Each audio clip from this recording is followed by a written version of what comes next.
Welcome to another Traffic Cardinal podcast. This is Margarita, and today we're hosting a man who's making real magic in the world of affiliate marketing events. We talked to him a few times in the past, so this is your cue to check our podcast on our site. But you probably know who this mysterious persona is. This is Alex, head of speakers for i-CON, one of the most exciting conferences in the world. Officially, hi Alex! How is it going? How's the weather in Cyprus? I bet it's scorching hot right there. Hi Margarita, lovely to see you in Traffic Cardinal again. The weather at the moment is a little bit up and down. March has been 50-50 if you like. Last week was really sunny.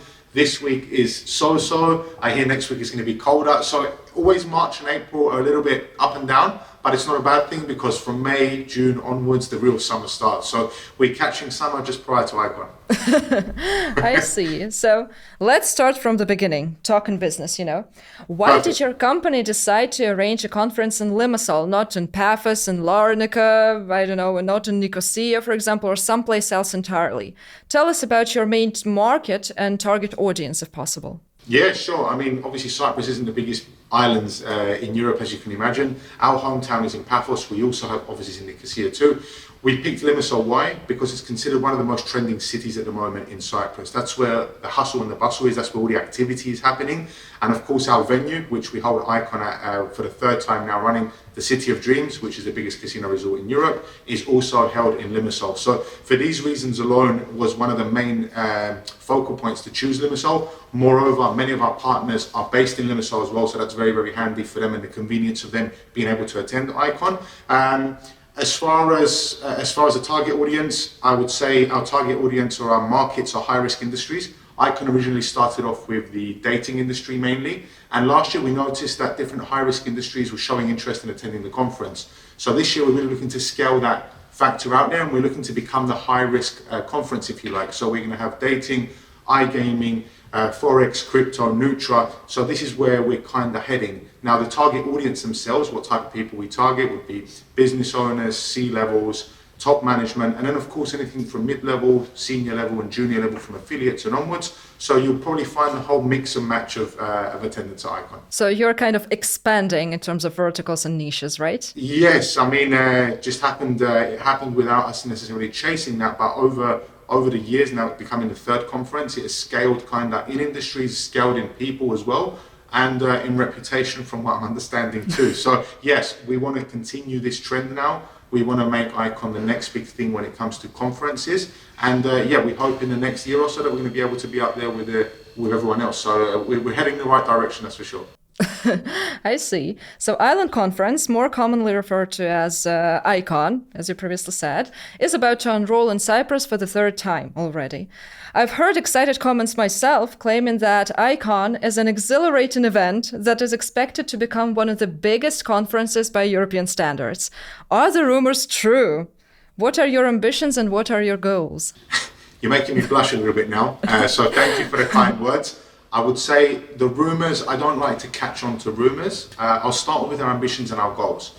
Our goal, if you like, or ambition is simple, to take care of everything and everyone during the conference. Our main focal point, if you like, is the detail and the quality that we put in to our conferences. And the goal is to keep stepping it up, to provide a conference where it has every single point, whether it's organization, structure, quality, food, venue, speakers, parties. We want to be the ones that have the best at everything. And this came from an idea of us traveling to various conferences around the world, enjoying everything that they had to offer, but also we find at times that there may be a small gap in the service or something small that could be missing.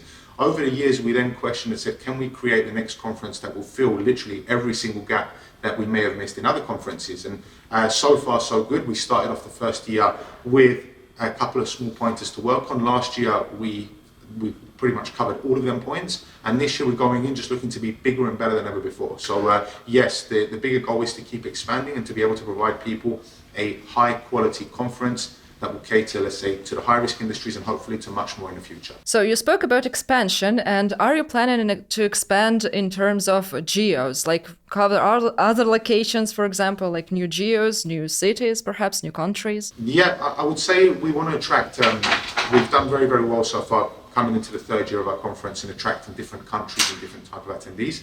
I would say one of the countries that we'd love to target more, even though it's on the other side of the pond, would be the US. The US is a huge market, which also deals a lot with high-risk industries, has a ton of companies there, and we do have some touch points with the US, but I would say our next move would be to move more into that geo. And as you can imagine, the US itself is like 50 plus countries in one. So being able to further expand, because we feel very good with our position in Europe at the moment, Asia. So I would say our next big focal point would be the US. And watch the space, because we'll be coming to that very soon. That's very ambitious undertaking, I have to say. So what should we expect from i-CON Round 3? How many participants do you expect to accommodate, for example? How many speakers? And what's so special about this new episode of this incredible show, i-CON? Okay, very, very good question. There's a lot in one there, so I'll try and capture them one by one. We started originally i-CON with just under 1,000 people. I think it finished with 800 people. And last year, the figures doubled up, which was surprising, but very good for us. So we're around 1,600 people. This year, we're looking to go between 2,000 to 3,000 people. So as far as expanding and kind of growing the conference, we're on the right track, and we're hoping the numbers materialize to what we've just mentioned now. As far as how is i-CON growing in itself and what it's doing, I'm going to keep some surprises back, of course.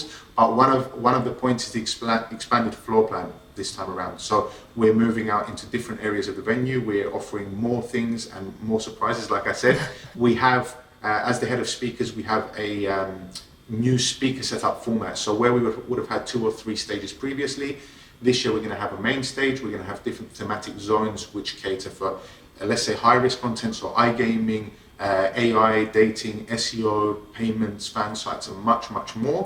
And of course, this is what I'd say is 2 of the biggest surprises. We have many more things that will be happening in that process as well, but I'm not going to spoil the surprises. Like I did last year with Traffic Cardinal, I kept some of the good things for last, and yet everyone saw it when they got there in the end. So I would say more people, more things to do, more booths, more sponsorships, new speaker setup format, new ideas for parties and events. This is kind of very, very cool, but the details you'll know very, very soon. Okay, good. So speaking about speakers, I'm sorry for the tautology, but I had to do that. No problem. Are there any extraordinary speakers from the spheres that may not be directly related to affiliate marketing? Say, for example, as I remember at Affiliate World Dubai this year, they had a yogi, a wellness coach, who spoke about personal growth and gave advice on his, on yoga, on health and so forth. Yes, it's a very good question. And last year we started off with a similar unique concept, if you like. We brought some motivational speakers to i-CON. Again, totally non-relevant to our industries, but how they could associate what they do in their careers with the high-risk industries and keeping people motivated, etc. This year, we're also going to have a motivational speaker who is from TEDx, so he's quite a known face, let's say. He's an ex-policeman who is going to be talking about how he dealt with stress on the front line, and to be able to compare that with how we deal with stress on the high-risk industries. As you know, Margarita, the high-risk industries are very up and down, if you like. Some days it can be very surprising, and with that being said, we wanted to bring a speaker who can understand what it's like to be in the front line in moments of stress or moments of fire, and how people can use other industries or other ways of dealing with that type of stress or that type of pressure. So again, not putting too much into the detail, but yes, we're not going to have a yogi on our cast, but we're going to have a motivational speaker who's going to be dealing a lot with stress related issues in high-risk industries. That's actually very useful. I think about it. That's, affiliate marketing is a highly competitive business, and you have to be very careful about your stress level, 100%. And I mean, the motivational speakers last year, just giving you an example, we had the first female ex-squadron leader from the Royal Air Force in the UK Army. So the fact that she could bring her in-battle kind of experiences and to be resilient and all these things and pass that across to our audience, it was super valuable. And this year we tried going exactly down the same lane, but focusing more on the topic of stress, which is something that we all deal with, high risk or not. But like you mentioned as well, yes, it's a really, really big topic, and it's great to have someone there who can relate to this case and give people different practical solutions on how to address this. Are you planning to invite a rising star of sorts, like a person nobody knew about, but now they're rapidly gaining popularity among the public? So you're kind of discovering someone. Yeah, it's a really, really good question. I would say that there is a few names, and I don't want to be unfair and mention one and not the others. So what I would say in retrospect, instead of talking about a person, I would say, yes, we do this more for the industries. And I think this isn't news what I'm going to tell people, but we all know that AI has been one of the most trending topics in all businesses over the last couple of years. So dealing with the high risk industries, yes, we've put a lot of effort into enforcing how AI deals with the high risk industries, how it relates from a position basis, from practicalities point of view. So with regards to persons, yes, we're going to be bringing very high level AI, whether it was an AI level officer or even more technical guys, a lot of AI companies that are going to be able to kind of glue and latch onto all the high risk industries and be able to give them practical insights. So I wouldn't say a specific person as to that, because it would be unfair not to highlight the rest, but definitely the industry of AI and bringing all the persons that are coming up into the limelight over the past few years. That's very interesting. I'm intrigued, honestly. Well, if you're going to be at i-CON, I'm hoping to see you there. For sure, you're going to be able to meet them. I hope it will be possible. Well, it's definitely more than happy to welcome Traffic Cardinal. And yes, from my end, AI, I would say, is one of the most intriguing, surprising and trending industries out there, to the point that it changes literally every 2 weeks. So the fact of having such an industry and how it can affect all of us, it's great to be there. And that's what we focus more on a specific individual, I would say. Yes, it's true. You know, I am a micro blogger myself on Twitter, and I can see lots of different people discussing the subject of AI in different terms. Like some people feel that this is a very moot topic, for example, in terms of art, for example, but at the same time, it makes your life easier. For example, ChatGPT can maintain a menu for you if you're following a diet, for example. I totally agree with you. I feel like the biggest misconception with AI is for people not to rely on it to do all the work for you. So, and the best way if I gave an example for this is, let's say a farmer in 2025 will not use a shovel to harvest through the field. They would use a combine harvester machine because it's much, much quicker. But at the end of the day, they're still going to use their own mind and their own practices to be able to make the best out of the area where they're farming. It's the same with AI. You shouldn't rely on AI to do literally everything for you. It can do a vast amount of work on more tedious and administrational jobs, but then at the end of the day, having that human mind and the human touch on any job or project is what makes the big difference for me, because it's an easy trend to follow AI, but to actually stand out from the crowd with AI is a totally different process. So yeah, I would say it's good to use, not to rely on. That's my yes, slogan, if you like. True. I agree with you totally. So still about speakers, this is a very interesting topic for me personally, because I'm a speaker of sorts, you know. Okay. So how do you pick the speakers? Is this a purely commercial process, or you actively search for them yourself? That's a very, very good question. Actually, this year has been the highest with regards to speaker requests, but it's always been a rule of thumb for i-CON. We always pick based on who will bring the most value to our audience. That's the kind of rule of thumb, the quality that we mentioned before, that what we focus on fully. So even if a name is super commercial and super known, if they can't bring the value that we feel to the industries or the attendees that will be at i-CON, then we won't proceed with that person just because it's the name. Talking about the process itself, we have a very simple process at i-CON. It's 2 methods of being able to apply it. That's through speaker requests through our website, or through referrals or word of mouth that we've known from previous speakers. In the most common way, which is a speaker request, any person is allowed to apply as a speaker for i-CON. They will have an entry form where they can fill in the information about who they are, what they do, and why they believe they should be speakers at i-CON, including some topics that will relate to our audience. Me and my speaker team, as well as the management at i-CON, will then meet every week. We go through all the new entries of speakers that have come through. We filter through and select who would be the most relevant based on the industries and who would provide the most practical and valuable insights for our attendees. Once we do so, then we start to fill out slowly the schedules, and we start to look into different topics. So what we don't want to do is duplicate topics. So let's say Alex speaks about topic A, and then following Margarita also speaks about topic A. So the first filtering is based on the practicality and the valuable insights that it can give us, the relation to the high risk industries, and then more so making sure that each topic is different within that space in order to provide you attendees with unique concepts. Okay, so is it possible for a beginner to become a speaker at your conference? You're throwing a lot of good questions at me today. And on a rule of thumb, I would say no. So we always look to bring people who have the experience and have practical examples. However, that doesn't apply to every single case. We have had speakers in the past, and we'll have speakers this year who may not be the most experienced, but really bring some real value, new ideas, out of the box thinking, and really cool concepts. So we're never a type of event that will say no because you're in a certain position. Again, we relate that back to the value that you can bring to our audience, the relativeness to the industries that we're working with, and then of course if you can bring something out of the box which no one has mentioned so far. So as a rule of thumb, I would say no, we don't usually go for beginners, but it doesn't mean to close door for them. If we still give them a fair and equal opportunity as everyone else, if they can provide something to us which is valuable, then of course we give them the space to get the equal exposure as well. So the process implies that you somehow check the quality and the contents of the reports, right? Yes, and if we say reports, I'm guessing the speaker request, right? Mm-hmm. Yeah, so with regards to the speaker request, what we would do is, so just to understand that correctly, Margarita, how we do the process, what is the selection process? Yes, what is the selection process, how you choose the, the reports, if they are qualified, well, they're qualified, right, for your stage? Well, you say that interest. Sometimes we do receive speaker requests which may be fully qualified, but so non-relevant to what we do. So if we see that there's a case of an industry which isn't related to us in any way whatsoever, we always reply and give the feedback to each speaker. But yes, there is a selection process like we mentioned before. So what we do is we'll have our weekly meeting or bi-weekly meeting.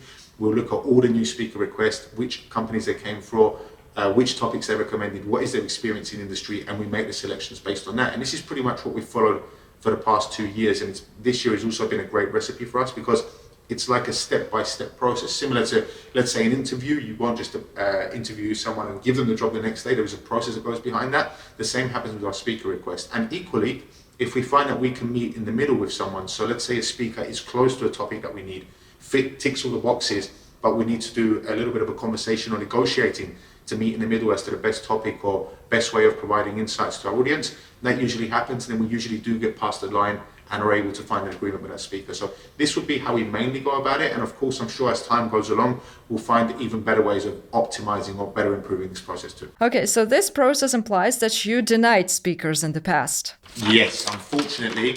And this has been mainly this year as well, Margarita. I would say that this year we've had the biggest demand of speakers.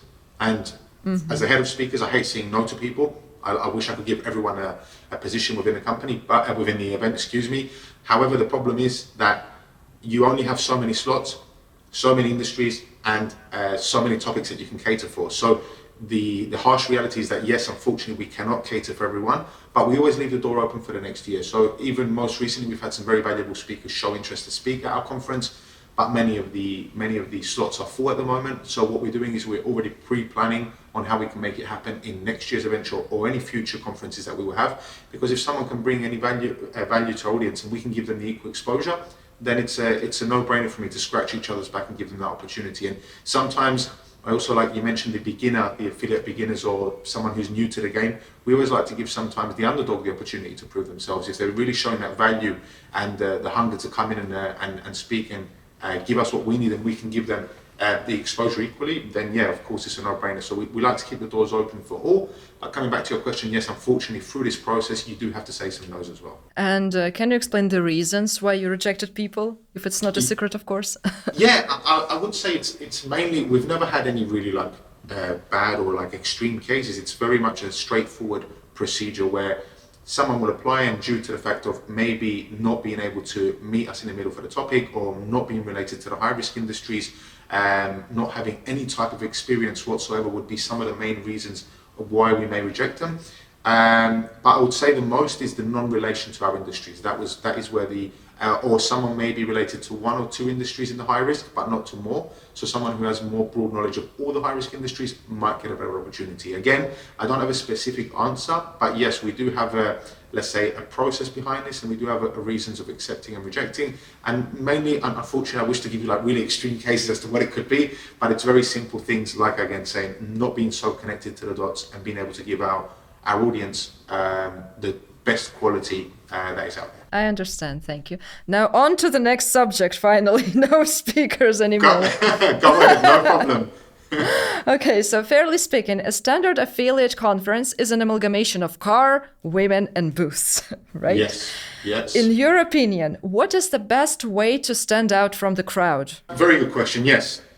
In most conferences, everyone has a very, very similar flow. One thing that I will say to make you stand out from the crowd is the details. the quality, and the personalization. And if we look at ourselves at the moment, Margarita, if you went to two conferences, Conference A and Conference B, you went to Conference A, you walked in, no one knows you, they give you a badge, you walk in, you kind of don't know what you're doing, where you're going, etc. And then you've got Conference B, which has sent you, let's say, a gift or an informative guide prior to getting there, being personalized. You get to the airport, you have a transportation which is personalized for you. You get to your venue, there's personalized content in the venue for you. You come down to the expo, everything's targeted totally towards you, making sure that during the conference, every detail and quality is adhered to. So small things like the quality of the food, the level of the speakers, the practicalities and insights that it can provide you. The venue itself, not just the food, the size of the expo hall. So in our case, like I mentioned to you previously, we hold our conference in the biggest casino resort in Europe. So from the first impressions when people walk in, it's already great. And then followed up with the i-CON team. And I really want to put a lot of comments on our team, because the organization and the amount of detail that these guys go through to enable us to reach the type of event that we can put out there to you guys. They are one of our biggest and strongest weapons. So I would say detail, quality, personalization, communication, and most importantly, your team. Because if you have a solid team, you can do all the other points that I've mentioned to you previously. So this is what are keys for our success. And yes, you will also find booths and cars at our conference as well. But one of the biggest and most flattering feedback that we get is the level of organization and personalization that we give towards each speaker, each attendee, each partner, each exhibitor, sponsor, etc. So this is what we continue to do. And this has all been built up from what we mentioned before, Margarita, going to different conferences, seeing how it feels to be an attendee, what is missing out, and then filling out all these gaps to give the people the next biggest and best thing in conferences. So you visit different conferences, see what they lack, and then try to, correct this mistake if you had it. Do you know what's interesting? And that i-CON was never an idea from the first place. So we never went to the conferences with the idea of creating something of our own. We went to conferences because that was the nature of our business and to network and scale out further. And after maybe 7-8 years of doing that, then kind of it was like a light bulb that came over your head and said to you, hey, maybe we can create, based on what we've seen and based on the networks that we have, the next best conference. And that's been our target since since day one. And yeah, I can say for sure that we really do emphasize on the detail.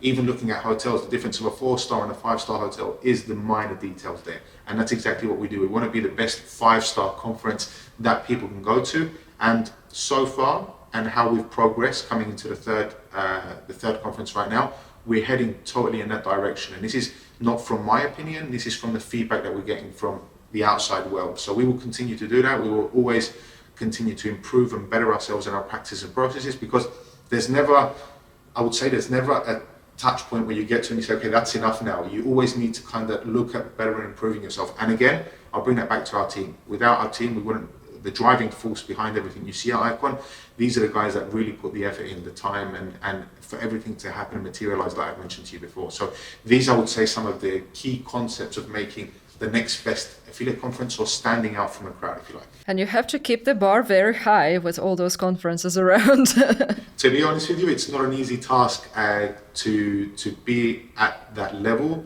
But for sure, I would say now we're finding our feet. So it's different on the first year, it's different on the second year, it'll be different on the third, and every single year that will come as well. But based on how we're going, we know that we've got something good there. We know that the people are taking a liking to the product, and we're going to continue building it until further notice, if I can put it that way.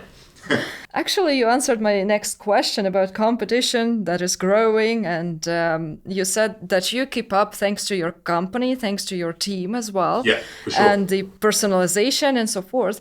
But can you say what decisions on the organizer's part can actually lead to the conference's failure? Yeah, again, I'm going to base that on a couple of keywords, or one keyword, which is two. Let's say complacency and negligence. Mm-hmm. So no one ever intends to create a conference which has a bad vibe or doesn't have top quality, so that everyone's intention is always to reach that level, to be able to provide the next best thing. I find that, and this isn't naming any individual conference, but I find in general, whether it's a conference or a restaurant or any type of business, one of the most dangerous things is becoming successful and then through that success, starting to become complacent and negligent. An example of this is how you treat your attendees. So getting to the point of starting with a conference of 500 people, 1,000 people, and then being a conference of 10,000 people. As time goes along, you have more people, it's more difficult to keep the personalization point. But that's also one of your unique selling points. So you need to ensure that through your scalability and growing as a brand and as a conference, that you keep all these details and qualities and personalizations, like I said, towards everyone who attends. That doesn't matter if you're 500 people or 5,000 people. You need to find a way that as your product scales, you cannot become complacent or negligent towards anything. Whether that's, let's say, the lunch on every day of the conference, is if every year the lunch is slightly dropping in quality, again, due to complacency, that will be a determining factor for future events to come. If the speakers have slowly not giving, let's say it's not about the name or the quality of the speaker itself, but let's say that the attendees are not finding the values or the insights and the practicalities that they could in the previous years, that will slowly become a determining factor as to how things might not go so well. This could go from the venue, the parties, the cleanliness even at the area. This literally every single detail helps. So having good organization, having good signs up so people can see where they're going, everything, the parties. So there is so many aspects to keeping a conference, or let's say a business of high scale, which brings a lot of people together, that I think complacency and negligence is one of the reasons why someone could possibly fail in these type of products. I would say it's also very dangerous in this particular sphere to simply stop evolving, stop developing as a company, for example. Yeah. What we mentioned before, I totally agree with you, Margarita, that you should never have an end goal. You should never say, okay, if I reach this point or these number of attendees or these speakers or whatever each person's goal is, that should never be enough. And I think that also comes down to a little bit like personal development in our life. You never reach to a point where you've got, okay, I've done what I've done and that's it. Now you're always striving to become a better version of yourself. If we continue to do this with i-CON, then for me it's going to be it's without predicting the future, if you like, but the way that we're going now and the flow that we follow with regards to the detail and the quality, it can only get better and better and bigger. And of course, we will become more experienced, not just from other people's conference, but also from our own conference and getting all that feedback from our attendees and seeing how we can become the next best thing. So yeah, complacency and negligence is something that doesn't affect just conferences, but every single one of us in our everyday lives and every single business and brand that goes out there. So I would say that this is also the case when it comes to conferences too. And is it beneficial for affiliate programs and brands to mount booths? Are these booths a foundation for a financial reward, or is it done only for reputation? Okay, so very good question, and I would say it depends on everyone's strategy. Is someone going to a conference to promote their brand more? Is someone going there to create more networks and make a better return on investment for going to the conference? It all depends. And then there's other factors that come down to it, Margarita. For example, if I'm traveling to a conference with a team of 5-6 people, a booth probably makes sense based on the size of the team I have with me. Why? Because we can have people on the booth, we can have people on the expo floor, we can network to the best of our abilities. If on the other hand, I'm going to a conference solo, it probably doesn't make sense for me to have a booth on my own because you need more manpower to be able to attract the leads and generate more network and exposure. And then bringing it one step back, if I'm going solo, am I looking to promote my brand or am I looking to get a return on investment? The sponsorships can bring you that huge exposure depending, booths can give you more leads. And obviously there's always the case where many companies opt to go for both. So they'll opt to get a booth and a sponsorship because they're looking to get the most out of networking plus the most out of exposure of their brand as well. So I wouldn't say there's a perfect answer for this. I would say it really comes down to each company's strategy. And even this year alone, we've had so many approaches because our booths and our sponsorship are pretty much full already, which I'm really pleased to announce. But yeah, everyone comes for their own reasons. Some are coming solo, some are coming with teams. Some want to promote the brand, some want to generate more leads, some want to do everything. So I wouldn't say there's a perfect chemistry, but at i-CON we definitely have different levels of booths and sponsorships to be able to cater for different needs and different types of companies too. So that would be my answer. That would be my answer with regards to there isn't a specific, it's not a black and white answer if you like. There is different ways and depends on how everyone looks at the situation. Next question. I'm not a seasoned professional when it comes to advertising, so I hope you will be able to clarify the subject for me. Shoot away. Okay, so I surfed the internet the other day, and that's what I noticed. I came across various ads dedicated to different, conferences like Affiliate World, Mac, Affiliate Summit. There was something else. Lots of different brands with history, solid brands. But at the same time, unfortunately, I never bumped into an i-CON ad. Okay. So besides the integration with Traffic Cardinal, of course, you know. So do you run any marketing campaigns shortly before the conference itself, or am I just unlucky not to crash into your ads? Yeah, I mean, really, really good question. Actually, I don't know how much of campaigns that other conferences are putting out there. Yes, of course, closer to the conference, we increase our campaigns and marketing efforts out for Cyprus, for everyone attending, for all the European countries and outside of Europe too. The one thing I would say that we have different methods of promoting i-CON, whether that's our social media, whether that's Google ads, whether that's email blasts, whether that's local banners in Cyprus. One of the most important things for us is the word of mouth. So someone actually being at i-CON, going through the experience of i-CON, and then being able to go back to the office or go back to other networks and say like, oh my God, I've been to this conference, I made so much new business, I've really had a good time, and pretty much it ticked all the boxes for me. So we would say that over the past 3 years, the word of mouth has been a very, very strong point for us. That's without taking away any marketing efforts. Now, of course, on our side, we do, our social media is all year round, but there's other marketing efforts which we may do prior to the conference or a couple of months prior to the conference. I don't know about the other conferences that you saw, how many conferences they have per year. At this moment in time, i-CON is only once per year. So with that being said, we try not to target it all year round because it's once per year. So we want to make sure that when we do advertise, that it's valuable to the person seeing the advertisement. But also, like I said, one of the strongest advertising methods, which in reality doesn't cost you anything and it's the most effective, is the word of mouth. Having someone come back to our company now from a conference and said, oh my God, I've been to this conference and you really have to go and see what it's all about. For us already, we're looking to see which way this conference is. So yeah, I would say that we do have multiple marketing efforts at different times and at different frequencies, but the word of mouth for us has been a game changer. Pardon me for a bit of self-promotion, but it's hard to resist the temptation, and I'm a sinner. Guilty. Can you tell us about media partnerships? From what I know, conferences tend to collaborate with several different companies at a time, and they maintain the status quo for quite a while. So who are you partnering with? What is the signature style of working with these companies? And is it better to find one fantastic partner, good at everything, or have 10 different partners for 10 different purposes? Say one writes articles, the other arranges podcasts, and there is someone who sends emails and so on. Yes, you're definitely a sinner for asking me that question because I'm going to be biased, to be honest with you. I'm going to start off with you guys, Traffic Cardinal. Thank you. Credit has to be given, to be honest with you. Been with us since day one for i-CON, for our first ever event.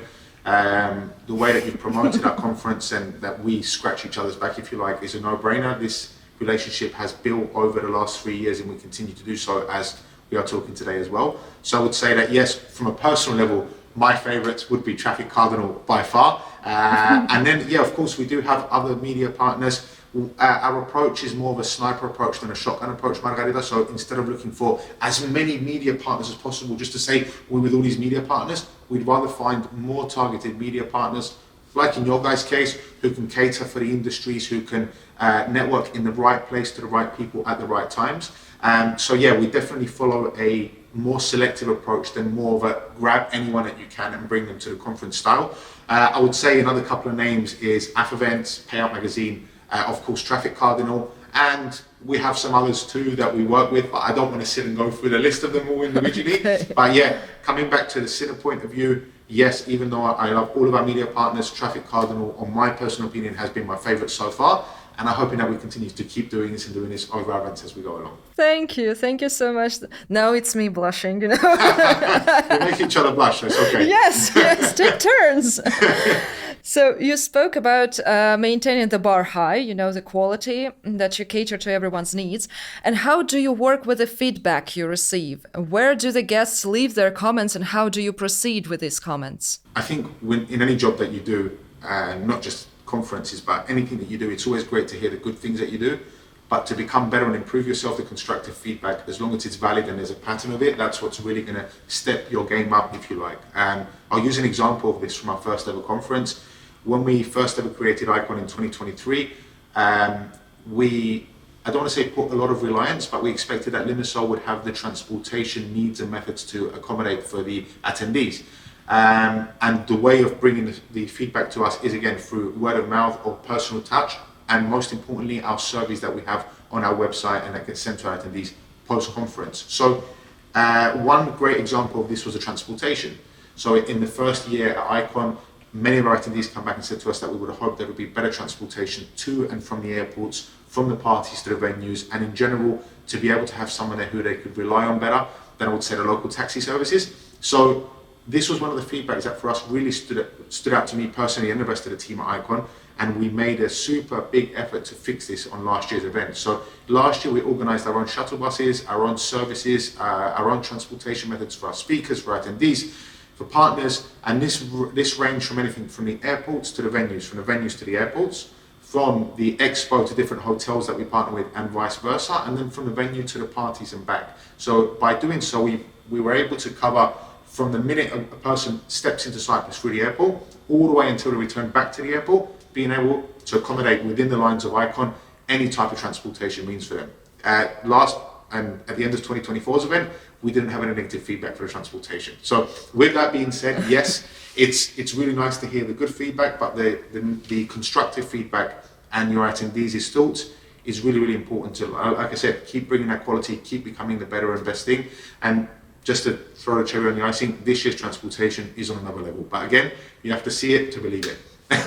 Yes, I know about transportation in Limassol. Yeah, okay. So, and in the first year we thought it would be great, but yeah, we took control into our own hands, and since then, it's been all good feedback for the transportation. So far, last year, minor feedback, nothing of major, but then again, it goes down to our self-reflection, experiences, looking at the product ourselves and seeing where we can make it better, based on people's ideas that have been to i-CON the first and second year, and they say to us, how about maybe incorporating this into the conference? So yeah, I would say these different touch points is then what enables you to kind of take it to the next level. So you never handled hate comments? No, funny enough, and I would say hate's quite a strong word. I think coming into our third year, no hate comments so far or anything of that caliber, but definitely anything that I would construct under the negative feedback or constructive feedback bubble, that for me is serious, and that's definitely what we need to look at. And if there's any point of validity in these type of comments, yes, we take it straight on and we fix that, make sure it's a problem that's resolved prior to the next conference. But yeah, so far, whether we're lucky or just things are going well, no hate comments, and I hope not to see any at all. I'm so jealous, honestly. As I have previously said, I'm a microblogger, so I face hate every single day. So I'm sorry to hear that. But you can come to i-CON and you receive less of that, to be fair. Oh, that's good. I'll definitely accept your invitation. There's another thing I wanted to ask. Yeah, sure. Our team visited your event in Dubai, and they were so elated. They couldn't stop talking about the bars, the dances, the music, the panoramic views, pretty much everything, you know? I'm super happy to hear this. Yeah, they were so thrilled. They just couldn't shut up, honestly. But how did this event go for you? Did you enjoy it as well? Did everything go according to the plan? So I'll take that one step back. Like I mentioned about upgrading the product and updating i-CON all the time and being out there to the rest of the world to see us and know who we are and what type of quality we provide. This year was the first year that i-CON started off its satellite events. The first one that Traffic Cardinal was at, which was in Dubai. Unfortunately, I couldn't be there in person. I'm hoping to be there on our next satellite event, but it was the first ever one that we did outside of Cyprus to promote i-CON further, to see the possibilities of how we can network with people relevant to the space in other countries. And Dubai was one of our, it made sense to us in all different ways. So yes, we had our first satellite event at the Sphere in Dubai. From the feedback I got, it was absolutely amazing, to the point where we couldn't accept any more invitations based on the venue's capacity. I don't think anyone expected to reach that level of interest from the people, but yes, anyone who came through only received great feedback again from that. So I believe that we're in the right track of doing things correctly. Unfortunately, we could not accommodate for everyone, but a small surprise for that, telling Traffic Cardinal, based on that lovely feedback that we've got, we're also going to have a second satellite event this year in Budapest in September. So this is again floating out new ideas, going to different countries, showing people what we can do within Cyprus, who maybe it's more difficult to attend, or maybe in two minds whether to attend or not. So by doing these satellite events, and again, based on Traffic Cardinal's feedback, which I'm grateful for, we are able to showcase what we can do at our own conference. And yeah, we're going to be having our second satellite event in Budapest in September. I've convinced the CEO to let me go to this one, and yeah, I believe and I'm sure that it's going to be equally as good as Dubai, and we hope to keep expanding and offering more satellite events as the years go along. And you know, organizers often claim that such events are made to improve networking. But let's be frank. Such events are not good for networking because the music is very loud, people are talking, taking photos, something is happening in the background, and the lights are dancing as well, and you just want to be in the thick of it, so it's impossible to talk business in such a situation. So what's the idea then? Why people go there and arrange such events? Is this all about branding? Yeah, I agree with you. In such events, it's not an ideal setting to sit and have a conversation with someone and to network and to close a deal or collaborate at that point, if you like. But what I will say in retrospect to what you mentioned is that for me, that's the ideal setting of starting relationships. So not necessarily closing the deal or going through all the details of the networking on that day, but under that setting of having the loud music, having the party around you, having people having fun, everyone being in a positive mood is what allows you to kind of start off an introduction and meet someone at an initial phase. And of course, after the satellite event is finished, whether it's the same evening or the next day or so, people are always willing to meet up after having such an event and meeting who the people are and what we can offer and having a very short discussion. That's then the opening of the doors for that collaboration or network, however that evolves to be in the future. But I would say, yes, I agree with you that it's not the ideal setting, but it also, depending on how you approach it, it can be the ideal setting for starting something, the spark to something new. And that's kind of the approach as well on our end. It's a new spark for new networks, making new friends, new collaborations, even though I would say, yes, most of them are not finalized on the same evening. That's a philosophy, by the way. It's a philosophy. And aren't you going to arrange something like this, but in Cyprus, say, I don't know, a nice aftertaste of an important conference, something like this? Yeah, I mean, so we do have one of our post points after i-CON, which is 2 days after i-CON, is the Mykonos trip, which i-CON organizes, even though it's for a select number of people. I would say that as we call it satellite events, we try to keep i-CON within the island. And even though Cyprus has so much to offer in order to be able to do one of these satellite events, the reaction that we got from Dubai and being out of our country is what made that the extra special point. So yes, of course, I will never say no to us having a satellite event, maybe not in Limassol, but in another area in Cyprus. But of course, our initial idea behind this is going to different areas of the world and being able to showcase what we can do in Cyprus. So at this moment in time, I don't think there is a specific plan to do a satellite event in Cyprus. Most likely multiply the i-CON events, whether that's in Cyprus or not. But the satellite events, the idea is to be able to go to different areas around the world and showcase what we can do. So I know for sure Budapest is coming in September.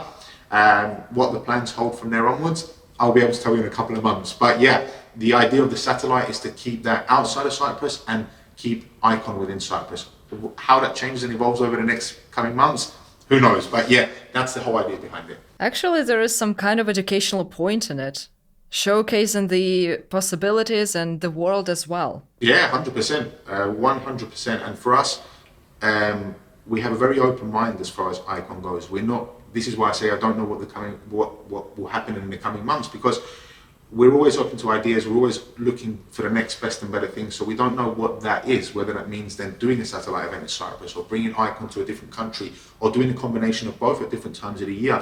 But just the fact alone that we've started the first ever satellite event in February, the great reaction that we got, and now hoping to kind of match that up in obviously coming into i-CON first and then Budapest in September.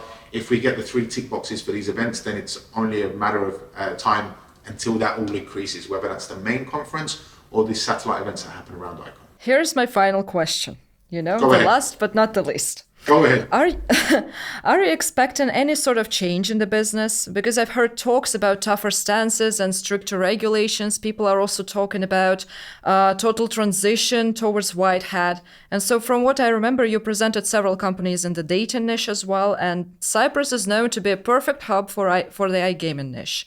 Yeah. So in short, Are there any changes you expect to observe?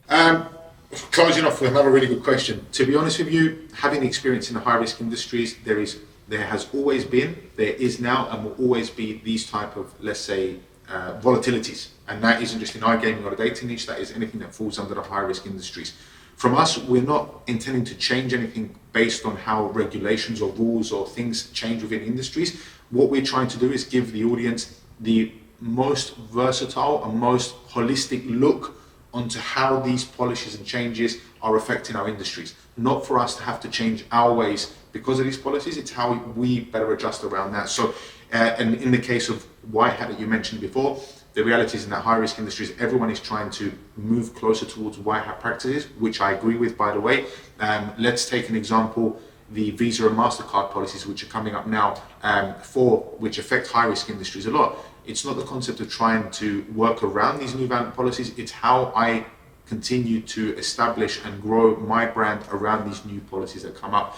By doing so, you're pretty much creating safer foundations for the future. Because if you try to find the quick and easy way out from one policy that comes in now, next year it's going to be double as hard, the following year triple as hard, and so forth. So always trying to adjust around to these policies and find the next best thing and follow the guidelines to the best of abilities to keep, let's say, in the case of Visa, MasterCard, keep these huge payment providers happy.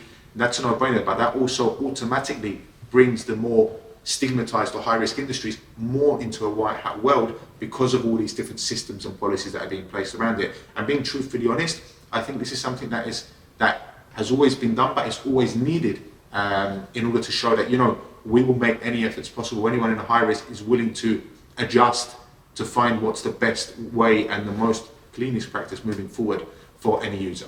Mm-hmm. Thank you, Alex. It was a very insightful conversation. I think I understand the business a little bit better. Wish you luck on your third conference. I'm sure it's going to be an absolute blast. I've heard the rumors, Thank you so much. Yeah, this was Alex, head of speakers for i-CON, and Margarita, your irreplaceable host. See you in another podcast. To join our Instagram to stay ahead of the curve. Pleasure talking to Traffic Cardinal every time. Thank you, Margarita. I'm looking forward to welcoming you back to i-CON and hopefully see you in September in Budapest. Thank you. Hope to see you too. Take care, Margarita. All the best. Thank you.